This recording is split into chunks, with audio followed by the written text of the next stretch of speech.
In 1976, the Dino De Laurentiis company with director John Guillermin sought to remake King Kong and bring it to the modern era of the 1970s.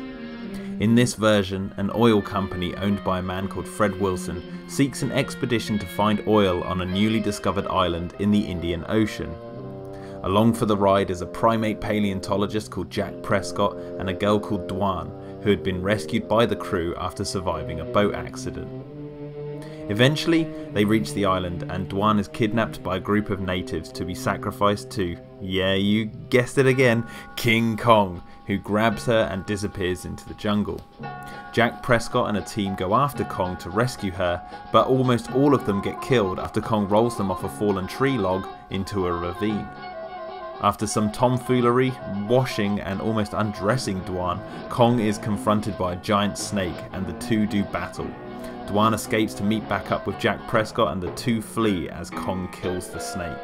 Catching up with them, Kong is eventually caught by Fred Wilson and his crew, who manage to chloroform the giant ape with the hope that Kong will make up for the lack of oil on the island.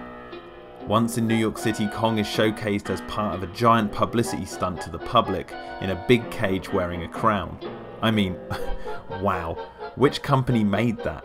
Like, who do you go to in order to make a crown that big at such short notice?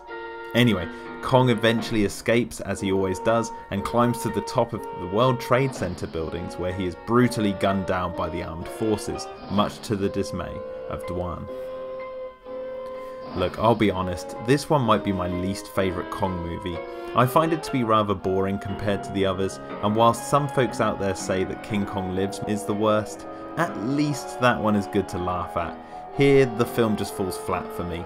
I don't particularly relate to any of the characters, and I think the film focuses a little bit too strongly on the relationship between Kong and Dwan, over more, let's say, monster battles. I mean, one fight with a snake, that's it? Come on, this is meant to be a remake of King Kong. In the original, he fought a T-Rex, a marine reptile, and a pteranodon. A snake is all they could think of.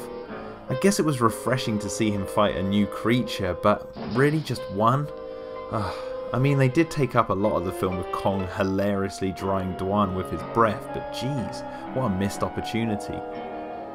Maybe it was for budget reasons, but the lack of monster fighting in this one really makes it a dull entry in my opinion.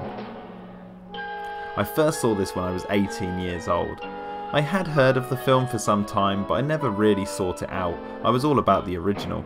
It was actually on my final day of college when myself and some friends were celebrating when we caught this on TV and we were laughing at its goofiness.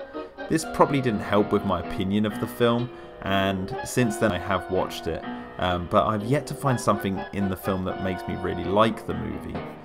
The way the film looks really makes me think this is a perfect example of a film running before it could walk.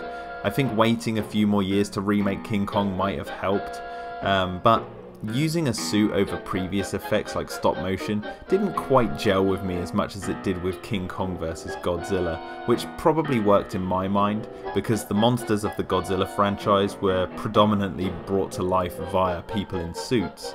The look of the suit in this Kong film is better than what Toho did. It is a more technically advanced suit, but to counter that we get scenes where Kong has a thick outline around him. It's really weird. I can't help but imagine what this film might have been like had someone like Ray Harryhausen done the effects if given the time and money. But enough wishful thinking. To sum it up, this entry in my opinion is a take it or leave it movie. It's okay to watch if you're super bored, but I would take King Kong Escapes over this any day of the week. Hey guys, thanks for watching this video. If you would like to help support more videos like this one in the future and my animated dinosaur series Dino Defenders Extreme, please click on the link to my Patreon in the description down below. If you don't want to help support, please, if you can, spread the word because that would help me also. I hope you've enjoyed watching this video and look forward to more in the future.